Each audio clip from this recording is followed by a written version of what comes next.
Olá pessoas, vamos para o último vídeo dessa oitava aula sobre orógenos colisionais. E agora vou começar mostrando alguns exemplos, vou colocar dois exemplos atuais, que é ali o Andes e Himalaia, e colocar um exemplo também dos Apalaches, o sistema apalachiano. Aqui estão os principais orógenos, os maiores orógenos do Paleozoico. Eu tenho o Caledoniano, o Uraliano, e eu vou falar um pouquinho aqui do Apalachiano, porque, como eu já tinha comentado, a região onde foi definido o conceito de herança tectônica é legal dar uma detalhada a mais. Então, continuando aqui, o sistema apalachiano, na aula de limites transformantes e divergentes, a gente falou bastante aqui da falha de San Andreas, da região do Basin Range, depois até na aula síncrona falamos um pouco sobre o platô do Colorado aqui, todo o seu papel na topografia. A gente tem uma grande região na América do Norte, que é do Cráton, uma região mais estável, e aqui a gente tem a região do Apalachiano, que é como o Wilson comentou na década de 60, ele discutiu esse subparalelismo, que é mais do que coincidente, que a gente tem o Hudson, a Trans-Hudson, que são paleoproterozoicas, o Greenvilliano, que é mesoproterozoico, o Apalachiano, que é paleozoico, e depois ainda veio o Atlântico e abriu mais ou menos nessa sequência aqui também. Então foi aí que ele definiu o conceito de herança tectônica. Aqui um mapa que dá para destacar com um pouco mais de facilidade a região do Cráton, a região dos Apalaches, toda a planície costeira e a região cordilheirana, onde tem o Basin Range e o platô do Colorado. Então vamos entrar agora para essa parte aqui. Os Apalaches, o sistema apalachiano, ele é resultado de diversas orogenias, foram uma série de arcos de ilha que foram se adicionando, tem, por exemplo, a Taconiana, a Acadiana, são todas orogenias que foram ali entre 500 e 350 milhões de anos. A Apalachiana, propriamente dita, ela é a do Devoniano, de 350 milhões de anos, ela foi o que deu a formação do Pangeia, onde bateu aqui, ó, essa posiçãozinha aqui é onde tem a cadeia do Apalachiano. E aqui a gente tem toda a região do Gondwana onde ela bateu. Aqui assenta Marrocos, aqui está Mauritânia, aqui entraria para o que é o Mediterrâneo atualmente. E quando a gente olha num contexto de supercontinente, vai ser a próxima aula, mas só para dar um geral, o Apalache está aqui, com Laurência de um lado e o Gondwana do outro, formando a grande massa que é... perdão, a grande massa que foi o Pangeia. Então, algumas rochas, vou passar um pouco mais rápido, porque não tem que detalhar tanto aqui. Essa é a margem passiva distal, é o banco carbonático, e tem algumas intercalações pelíticas, lembrando que o carbonato, quando eu tenho um alagamento maior, eu vou formando pelitinho, da margem taconiana. Isso é no Cambriano, por volta de 500, 480 milhões de anos. Essas fotos aqui foram cedidas pelo Calota, tá aqui ó, o professor Pedrosa Soares, a deixar o agradecimento aqui no vídeo para ele, que ele me passou muito material para essa parte também. Continuando, a gente chega na parte do arco magmático.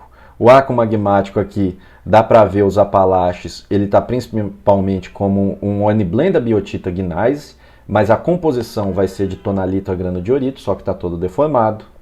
Então é muito parecido com o que a gente viu aqui na nossa região.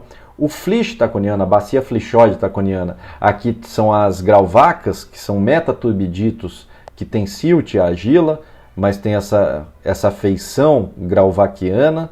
Ela não está tão caótica, ela não está tão quebrada quanto a que eu mostrei aqui, está um pouquinho mais preservada, mas em alguns pontos a gente também vê as estruturas de carga nos turbiditos, como nessa foto aqui.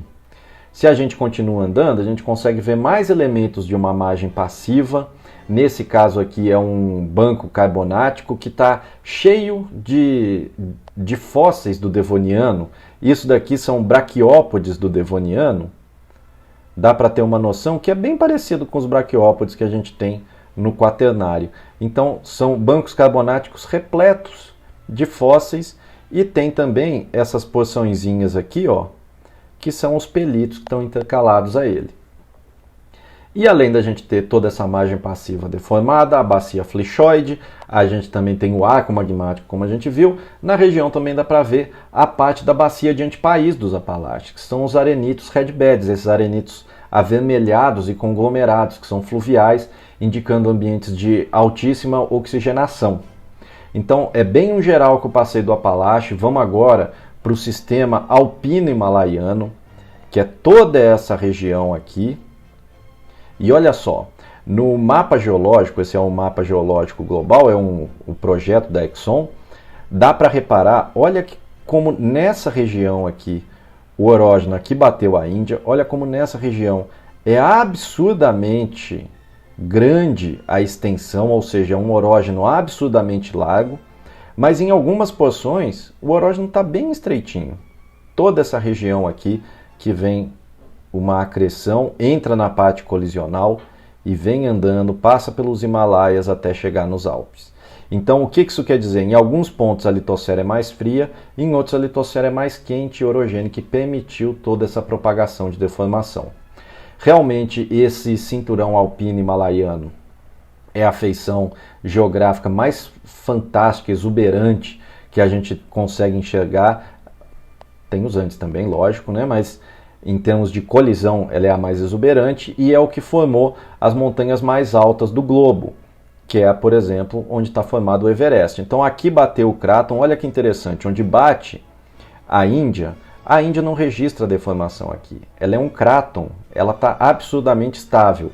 Na região superior a gente começa a ter a porção orogênica toda bordejando aqui, e essa orogênese ela é propagada por um far field stress, por um estresse de longo alcance, chega a mais de 2.000 quilômetros para norte. A gente continua aqui, vê toda essa deformação dos Himalaias encaixando até a região dos Alpes. É fantástico esse corredor colisional aqui. Continuando, a gente vê aqui do lado, tem o videozinho da acreção, onde a Índia está indo ali para ter a sua acreção com a placa eurasiática.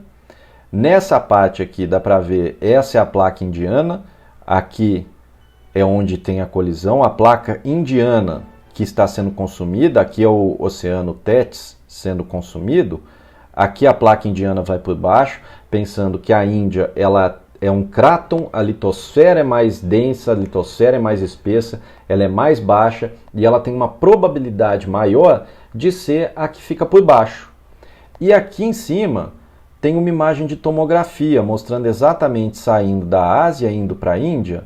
E olha só, aqui está o A, ou seja, aqui em cima na Ásia, aqui está o B. E dá para ver o slab sendo subduzido, e inclusive um resto de slab aqui que já deve ter sido quebrado e já foi manto afora. Então aqui já teve a colisão, a gente está com a Índia descendo e a Ásia aqui em cima, todo o soerguimento montanhoso nessa região.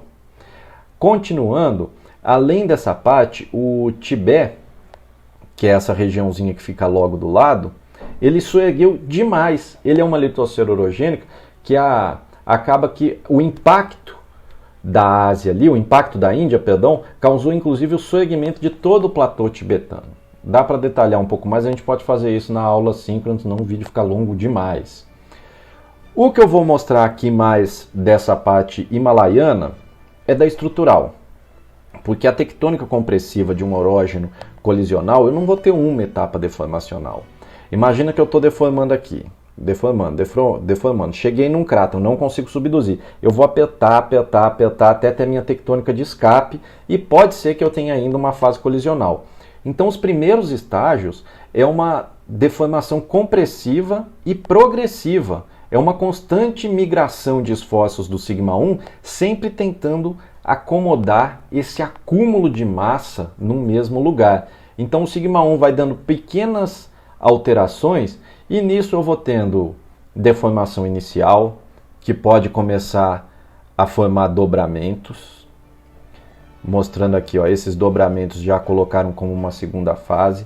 A gente pode ter, lá no Himalaia, se não me engano, são 4 fases deformacionais antes da gente entrar na fase de colapso. O colapso gravitacional dá para ver em diversos pontos do Himalaia também. É bem interessante, grandes falhas normais cortando toda a estrutura.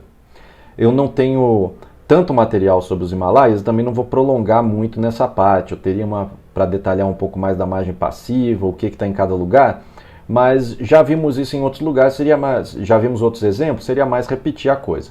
Vamos ver só um pouquinho então dos Alpes, que tem uma imagem dos Alpes que é bem interessante. Aqui a parte dos Alpes que a gente vai ver é no limite entre Itália e Suíça. Aqui está toda a cadeia alpina, os Himalaias vão continuar bem para leste aqui. Então a gente vai sair, vamos fazer um perfil saindo aqui da Suíça, perto da divisa com a Alemanha, passando em tudo, chegando até Veneza. Aqui na região de Veneza já vai aflorar o embasamento. E vamos ver primeiro então uma imagem de sísmica dessa área, que é fantástico. O perfil sísmico mostra o embasamento crustal de um lado, o embasamento crustal de outro, dá para ver o limite do manto superior, ou seja, a descontinuidade de morro, manto superior de um lado e de outro, onde a litosfera foi subduzida, e toda a região dos Alpes que está aqui. Logicamente, aqui está uma topografia exagerada, só para ter uma noção da deformação. E aqui dá para ver toda essa flor positiva com os diversos empurrões para um lado e para o outro. O perfil geológico disso tudo fica razoavelmente assim. Munique de um lado, Veneza do outro. A Itália está do lado da placa que foi subduzida. E vamos ver então um pouquinho das rochas que tem lá. Porque nessa parte, aqui são os Dolomites, que está no norte da Itália, logo na entrada ali dos Alpes, que são plataformas triássicas, são dolomitos, né? Lógico, chama Dolomite. Ele está muito bem preservado, é uma sequência de plataforma fantástica que inclui sal, redbed, evaporitos, e está tudo tectonizado em umas lascas espessas, mas dá para ver as rochas ainda, porque o metamorfismo não está muito alto. Então dá para a gente enxergar feições maravilhosas. Aqui está o exemplo da lasca tectônica, são lascas muito espessas, está aqui o dobramento, eu vou colocar aqui. Esse é o empurrão marcando, voltando aqui para uma foto um pouco mais distante, a falha está passando aqui assim, dá para ver as dobras de arraste aqui, ó. São realmente, nossa, é maravilhoso essa região, né? Esse é um empurrão que é chamado falha marmolada. Detalhando um pouquinho as rochas dessa plataforma, a gente tem camadas de sal, que fica razoavelmente um gesso, e você vê que está tudo falhadinho. Nossa, é maravilhoso isso. E outras coisas, a gente vai ter as dolorrochas, né, as rochas dolomíticas dessa plataforma. Aqui embaixo está um cálcio turbidito, já vê uma diferença muito grande na deposição.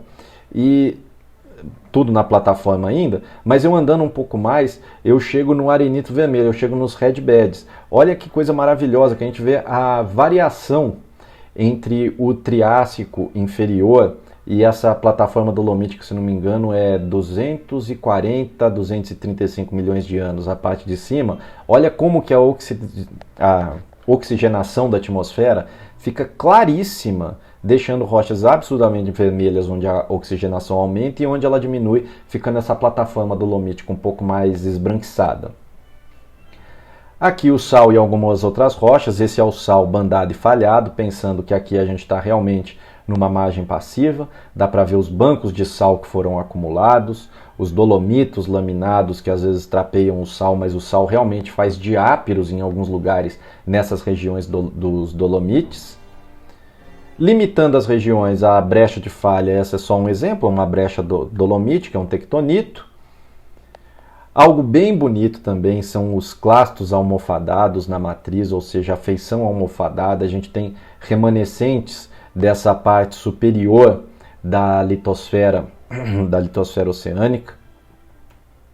E aí, só para finalizar, não coloquei muito detalhe nessa parte, acho que não tinha nem necessidade. Chegando em Veneza, a gente já chega no embasamento crustal. Mas nos Alpes, a gente vê toda essa parte, inclusive nos Alpes, tem lascas maravilhosas de tudo quanto é tipo de rocha.